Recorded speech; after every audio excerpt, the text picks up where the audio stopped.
ವೀಕ್ಷಕರೇ, ಈ ಕಥೆಯನ್ನು ನೋಡುತ್ತಿರುವವರಿಗೆಲ್ಲರಿಗೂ ಒಂದು ಮನವಿಯನ್ನು ಮಾಡುತ್ತಿದ್ದೇನೆ. ಯಾರೆಲ್ಲ ನನ್ನ ಚಾನಲನ್ನು ಸಬ್ಸ್ಕ್ರೈಬ್ ಮಾಡಿ ನೋಡುತ್ತಿದ್ದೀರೋ ಅವರಿಗೆಲ್ಲರಿಗೂ ಧನ್ಯವಾದಗಳು. ಇನ್ನು ಯಾರು ನನ್ನ ಚಾನಲನ್ನು ಸಬ್ಸ್ಕ್ರೈಬ್ ಮಾಡಿಲ್ಲ, ದಯವಿಟ್ಟು ಕೆಳಗೆ ಕಾಣುವ ಸಬ್ಸ್ಕ್ರೈಬ್ ಬಟನ್ ಅನ್ನು ಕ್ಲಿಕ್ ಮಾಡಿ ಸಪೋರ್ಟ್ ಮಾಡಿ. ಆಗಲೇ ದೇವಸ್ಥಾನದ ಗಂಟೆ ಕೇಳಿಸುತ್ತದೆ. ಜಾಹ್ನವಿ ಐಡಿಯಾ ಬಂತು. ನಾನು ಇಲ್ಲಿಗೆ ಬಂದಾಗ ದೇವಸ್ಥಾನದ ಗಂಟೆ ಬಾರಿಸಿದರೆ ಆಯ್ತು, ಏನು ಹೇಳ್ತೀರಾ ಅಂತ ಕೇಳ್ತಾಳೆ. ಓ, ಬಾರಿಸಬಹುದು, ಆದರೆ ಆ ಗಂಟೆಯ ಶಬ್ದ ರಾಮಣ್ಣನ ಮನೆಯವರೆಗೂ ಕೇಳಿಸೋದಿಲ್ಲ. ಇದಕ್ಕೆ ಏನು ಮಾಡ್ತೀರಾ ಅಂತ ಒಬ್ಬ ಹುಡುಗ ಕೇಳ್ತಾನೆ. ಹೌದಾ, ನಾಳೆ ನೋಡಿ ಗೊತ್ತಾಗುತ್ತೆ ನಿಮಗೆ ಅಂತ ಜಾಹ್ನವಿ ಮುಂದಿದ್ದ ಕೂದಲನ್ನು ಹಿಂದಕ್ಕೆ ಎಸೆಯುತ್ತಾಳೆ. ಅಣ್ಣ, ಬೆಳಿಗ್ಗೆಯೇ ಕುಡಿಯೋದಕ್ಕೆ ಶುರು ಮಾಡಿದ್ಯಲ್ಲ, ನಿನಗೇನಾದರೂ ಹುಚ್ಚು ಹಿಡಿದಿದ್ಯಾ ಹೇಗೆ ಅಂತ ಮಧು ಬಾಟಲ್ ಅನ್ನು ದೂರಕ್ಕೆ ಇಡುತ್ತಿದ್ದಾನೆ. ಹೌದು, ಹುಚ್ಚು ಹಿಡಿದಿದೆ ನನಗೆ. ಜಾಹ್ನವಿಯ ಹುಚ್ಚು ಹಿಡಿದಿದೆ, ಅವರ ಆಸ್ತಿಯ ಹುಚ್ಚು ಹಿಡಿದಿದೆ, ಅಧಿಕಾರದ ಹುಚ್ಚು ಹಿಡಿದಿದೆ. ಆದರೆ ಯಾವುದೂ ಕೂಡ ನನ್ನ ಕೈಗೆ ಸಿಗ್ತಾ ಇಲ್ಲ. ಆ ಜಾಹ್ನವಿ ನನ್ನನ್ನು ನೋಡಿದ್ರೇನೆ ಕೆಂಡ ತುಳಿದವಳ ತರ ನಡೆದುಕೊಳ್ತಾಳೆ. ಅವಳನ್ನು ಮಾತಾಡಿಸಲು ಹೋದರೆ ನಾಗರ ಹಾವಿನ ತರ ಬುಸುಗುಟ್ಟುತ್ತಾಳೆ. ಆದರೆ ಆ ರಾಮಚಂದ್ರನ ಜೊತೆಯಲ್ಲಿ ಲಲ್ಲೆ ಹೊಡೆಯುತ್ತಾ ಇಡೀ ಎಸ್ಟೇಟ್ ಸುತ್ತಾಡುತ್ತಾಳೆ. ಅದೇನು ಮಾತು, ಅದೇನು ನಗು ಅಂತೀಯ? ನನ್ನನ್ನು ಇನ್ನು ನಾವಿಲ್ಲಿ ಇದ್ದೇನು ಪ್ರಯೋಜನ ಹೇಳು ಮಧು ಅಂತ ಗ್ಲಾಸಿನಲ್ಲಿದ್ದ ಮದ್ಯವನ್ನೆಲ್ಲ ರಾಜಶೇಖರ್ ಬಾಯಿಗೆ ಸುರಿದುಕೊಂಡಾಗ, ಅಣ್ಣ, ಅವಳು ತುಂಬಾ ಕಿಲಾಡಿ ಇದ್ದಾಳಣ್ಣ, ಅವಳನ್ನು ಸುಲಭವಾಗಿ ಪಡೆಯೋದಕ್ಕೆ ಆಗಲ್ಲ. ಅವಳ ಅಣ್ಣನಿಗೆ ಮಾಡಿದ ಮೋಸ ಅವಳಿಗೆ ಗೊತ್ತಿದೆ. ಅದಕ್ಕೆ ಅವಳು ನಮ್ಮನ್ನು ನೋಡಿದರೆ ಎಗರಾಡೋದು. ಹಾಗಂತ ನೀನು ಇಷ್ಟಪಟ್ಟ ಹುಡುಗಿಯನ್ನು ಅದ್ಯಾವನಿಗೋ ಹೇಗೆ ಬಿಟ್ಟು ಕೊಡ್ತೀಯ ಅಣ್ಣ? ಹೇಗಾದರೂ ಸರಿ, ನೀನು ಜಾಹ್ನವಿಯನ್ನು ಮದುವೆಯಾಗಲೇಬೇಕು. ಅವರ ಆಸ್ತಿಯೆಲ್ಲ ನಮ್ಮ ಕೈ ಸೇರಲೇಬೇಕು ಅಂತಾನೆ. ಅದು ಹೇಗೋ ಆಗುತ್ತೆ, ಜಾಹ್ನವಿ ಒಪ್ಪಬೇಕಲ್ಲ ಅಂದಾಗ ಅವಳು ಒಪ್ಪಲ್ಲ ಅಣ್ಣ, ನಾವು ಒಪ್ಪಿಸಬೇಕು. ಅವಳು ಇಷ್ಟಪಡುವ ರಾಮ್ಗೆ ತೊಂದರೆಯಾಗುತ್ತೆ ಅಂದ್ರೆ ನಾವು ಹೇಳಿದ ಹಾಗೆ ಕೇಳೇ ಕೇಳ್ತಾಳೆ. ನೀನೇನು ಯೋಚನೆ ಮಾಡಬೇಡ, ನಾನು ಸರಿಯಾಗಿ ಪ್ಲಾನ್ ಮಾಡಿ ಹೇಳ್ತೀನಿ ಅಂತ ಅಣ್ಣನನ್ನು ಸಮಾಧಾನ ಮಾಡ್ತಾನೆ. ಇದ್ಯಾವುದೂ ತಿಳಿಯದ ರಾಮ್ ಮತ್ತು ಜಾನಕಿ ತಮ್ಮ ಪ್ರೇಮ ಸಾಗರದಲ್ಲಿ ಮುಳುಗಿದ್ದಾರೆ. ಅವರ ಕನಸು ಏನಿದ್ದರೂ ಮದುವೆಯಾಗಿ ಜೊತೆಯಾಗಿ ಬಾಳುವುದು. ರಾಮ್ನಿಗೆ ಸ್ವಲ್ಪ ಧೈರ್ಯ ಬಂದಿದೆ. ತಂಗಿ ಇಷ್ಟಪಟ್ಟಳು ಅಂತ ಕೂಲಿಯವರ ಜೊತೆ ಕೂತು ಊಟ ಮಾಡಿದಾಗ ತಂಗಿಯ ಇಷ್ಟ ಏನೇ ಇದ್ದರೂ ನೆರವೇರಿಸುತ್ತಾರೆ ಅಂತ ಭರವಸೆ ಬಂದಿದೆ.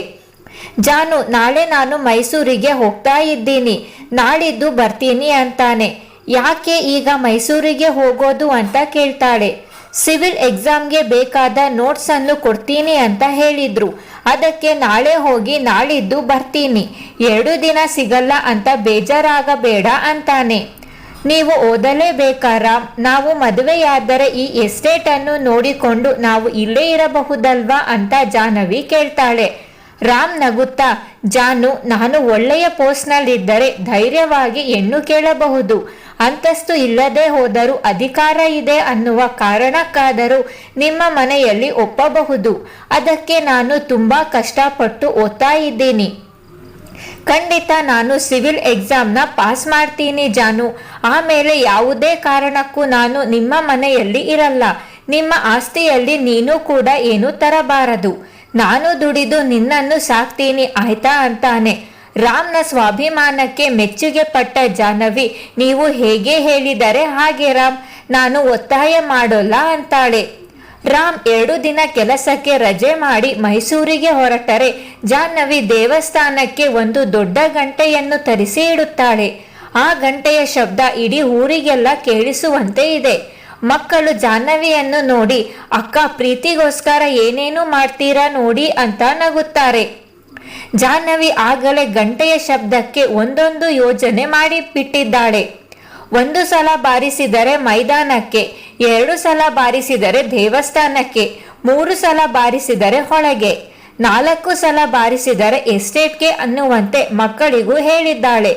ಜೊತೆಗೆ ರಾಮ್ ಬಂದ ತಕ್ಷಣ ಇದನ್ನು ಹೇಳಬೇಕು ಅಂತ ಕಾಯ್ತಾ ಇದ್ದಾಳೆ.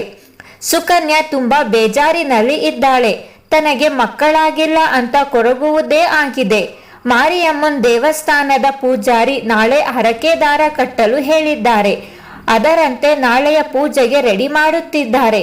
ಸುಕನ್ಯಾಳ ಕಣ್ಣಿಂದ ಜಾರಿದ ಹನಿಯೊಂದು ಹೂವಿನ ಬುಟ್ಟಿಯ ಮೇಲೆ ಬೀಳುತ್ತೆ. ಅಣ್ಣಂದಿರ ಜೊತೆ ಮಾತನಾಡುತ್ತಾ ಕುಳಿತಿದ್ದ ಜಾಹ್ನವಿ ಅತ್ತಿಗೆಯನ್ನು ಗಮನಿಸಿ ಸುಕನ್ಯಾಳನ್ನು ಸಮಾಧಾನಿಸುವಂತೆ ಮಾತಾಡುತ್ತಾಳೆ. ಬೆಳಿಗ್ಗೆ ಎದ್ದು ಮನೆಯವರೆಲ್ಲರೂ ದೇವಸ್ಥಾನದ ಮುಂದೆ ಇದ್ದಾರೆ. ಜಾಹ್ನವಿ ಬಂದವಳೆ ದೊಡ್ಡ ಗಂಟೆಯನ್ನು ಜೋರಾಗಿ 2 ಸಲ ಬಾರಿಸುತ್ತಾಳೆ. ಅಲ್ಲಿ ನಿಂತಿದ್ದವರೆಲ್ಲ ಕಿವಿ ಮುಚ್ಚಿಕೊಂಡರೆ ಜಾಹ್ನವಿ ನಗುತ್ತಾ, ಅಣ್ಣ, ಈ ಗಂಟೆ ನನಗೆ ತುಂಬಾ ಇಷ್ಟವಾಯಿತು ಅಂತ ಕುಣಿಯುತ್ತಿದ್ದಾಳೆ. ಪೂಜೆ ಮುಗಿಸಿದ ನಂತರ ಪೂಜಾರಿಯವರು ಕೊಟ್ಟ ಹರಕೆ ದಾರವನ್ನು ವಿಕ್ಕಿ ಮತ್ತು ಸುಕನ್ಯಾ ಇಬ್ಬರು ಮರದ ಕೊಂಬೆಗೆ ಕಟ್ಟಿ ದೇವರಲ್ಲಿ ಬೇಡಿಕೊಳ್ಳುತ್ತಾರೆ.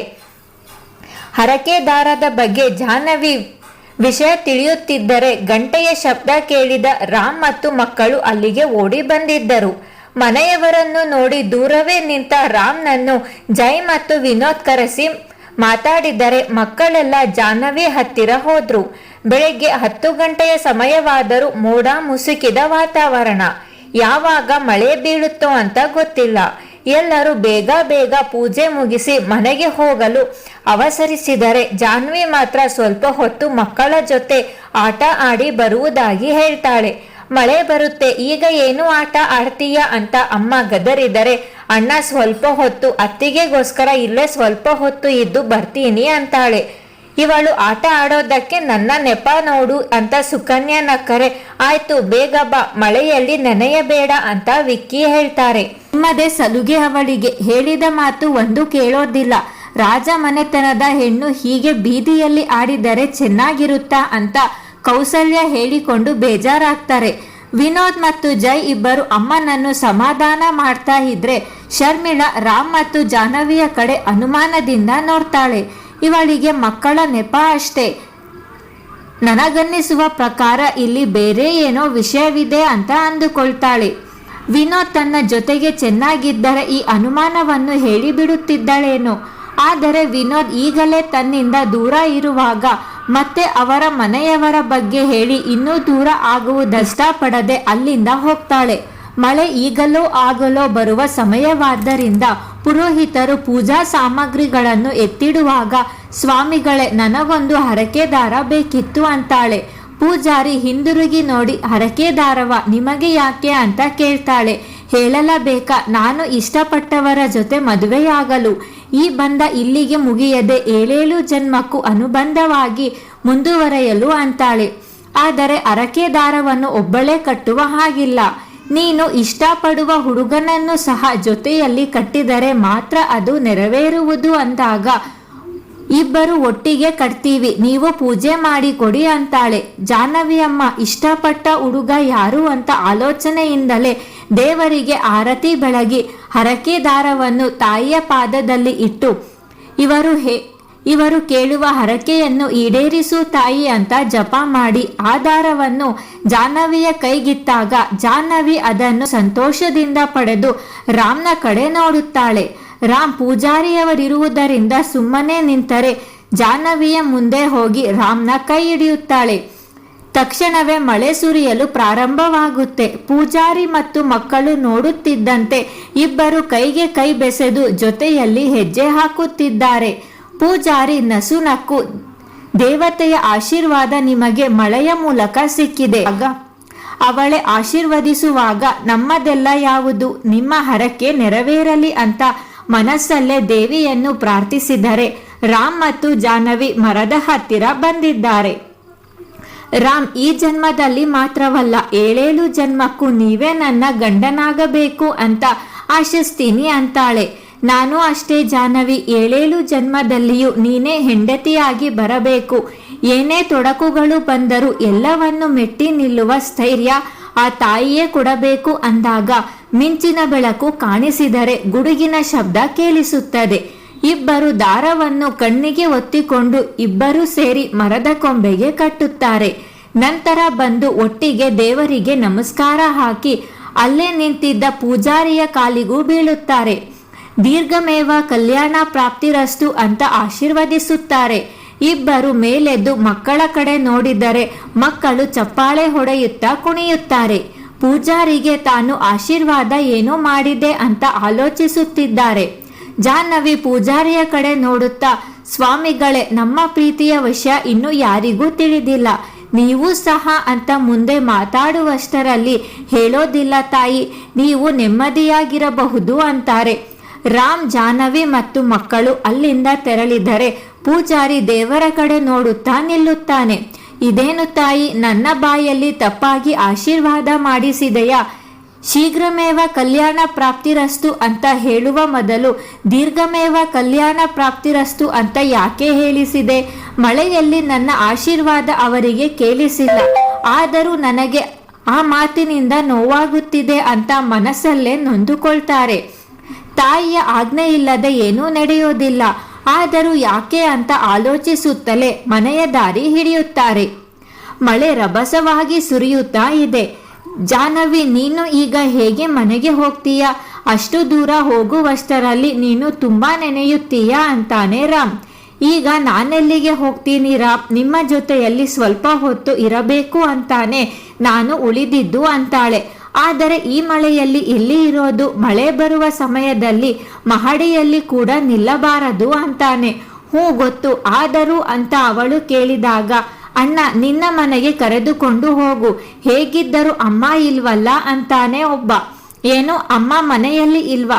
ಆದರೂ ನೀವು ಮನೆಗೆ ಬಾ ಅಂತ ಕರೆಯಲಿಲ್ವಲ್ಲ ಅಂತ ಕೇಳಿದಾಗ ರಾಮ್ ಸಂಕೋಚದಿಂದ, ನಮ್ಮ ಮನೆ ತುಂಬಾ ಚಿಕ್ಕದು ಜಾಹ್ನವಿ, ನೀನು ಅಲ್ಲಿಗೆ ಬಂದರೆ ನಿನಗೆ ಇರುಸು ಮುರಿಸಾಗಬಹುದು ಅಂತ ಅವಳ ಕಡೆ ನೋಡಿದಾಗ, ಮನೆ ಚಿಕ್ಕದಾದರೇನು, ಮನಸ್ಸು ದೊಡ್ಡದಿದೆಯಲ್ಲ, ನಾನು ಬರೋದು ನಿಮಗೆ ಇಷ್ಟ ಇಲ್ಲ ಅಂದ್ರೆ ಹೇಳಿ, ನಾನು ಬರಲ್ಲ, ಮನೆಗೆ ಹೋಗ್ತೀನಿ ಅಂತಾಳೆ.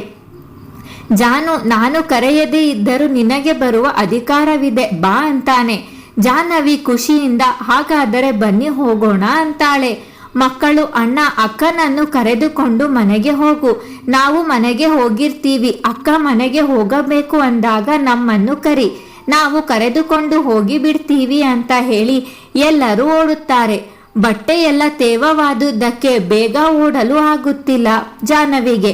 ಮಳೆಯಲ್ಲಿ ನೆನೆಯಲು ಇಷ್ಟ, ಆದರೆ ಸ್ವಲ್ಪ ಹುಷಾರು ತಪ್ಪಿದರೂ ಅಮ್ಮನಿಂದ ಮಾತು ಕೇಳಬೇಕಲ್ಲ ಅಂತ ಬೇಗ ಬೇಗ ಹೆಜ್ಜೆ ಹಾಕ್ತಾಳೆ. ರಾಮ್ ಮನೆಯ ಮುಂದೆ ಬಂದು ನಿಂತಿದ್ದಾರೆ. ಹೆಂಚಿನ ಮನೆ. ರಾಮ್ ಚಿಲಕ ತೆಗೆದು ಒಳಗೆ ಕರೆಯುತ್ತಾನೆ. ಚಿಕ್ಕದಾದ ಮನೆಯದು. ಜಾಹ್ನವಿಯ ರೂಮಿನಲ್ಲಿ ಇಂತಹ 4-5 ಮನೆಗಳನ್ನು ಕಟ್ಟಬಹುದು. ಜಾಹ್ನವಿ ನಿಂತಲ್ಲೇ ಮನೆಯನ್ನು ನೋಡುತ್ತಿದ್ದಾಳೆ. ರಾಮ್ ಬೀರುವಿನಿಂದ ಒಂದು ಹೊಸ ಬಿಳಿಯ ಬಣ್ಣದ ಟವೆಲ್ ತೆಗೆದು ಜಾಹ್ನವಿಗೆ ಕೊಡುತ್ತಾನೆ. ಜಾಹ್ನವಿ ಮುಖ ಒರೆಸಿ ಕೂದಲನ್ನು ಒರೆಸುತ್ತಾ ನಿಂತಿದ್ದಾಳೆ. ಬೀರುವಿನ ಪಕ್ಕಕ್ಕೆ ಒಂದು ಹಗ್ಗದ ಮಂಚವಿದೆ. ಅದರ ಮೇಲೆ ಮೆತ್ತನೆಯ ಹಾಸಿಗೆ ಹಾಸಿದ್ದಾರೆ. ಹಾಲಿನಲ್ಲಿ ಚಿಕ್ಕದಾದ ಗೋಡೆ ಕಟ್ಟಿ ಅಡುಗೆ ಮನೆ ಮಾಡಿದ್ದಾರೆ. ಮನೆಯಲ್ಲಿರುವ ವಸ್ತುಗಳನ್ನು ಇರುವ ಜಾಗದಲ್ಲಿಯೇ ಅಚ್ಚುಕಟ್ಟಾಗಿ ಜೋಡಿಸಿದ್ದಾರೆ. ಬಿಳಿಯ ಸುಣ್ಣ ಬಳಿದುಕೊಂಡಿದ್ದರೆ ಅದರ ಮೇಲೆ ಕೆಮ್ಮಣ್ಣಿನಿಂದ ಸುಂದರವಾಗಿ ರಂಗೋಲಿ ಬಿಡಿಸಿದ್ದರು. ಇದಿಷ್ಟು ಇವತ್ತಿನ ಸಂಚಿಕೆಯಾಗಿತ್ತು. ಮುಂದಿನ ಸಂಚಿಕೆಯಲ್ಲಿ ಇನ್ನು ಏನೆಲ್ಲ ಆಗುತ್ತೆ ಅಂತ ನೋಡೋಣ. ಧನ್ಯವಾದಗಳು.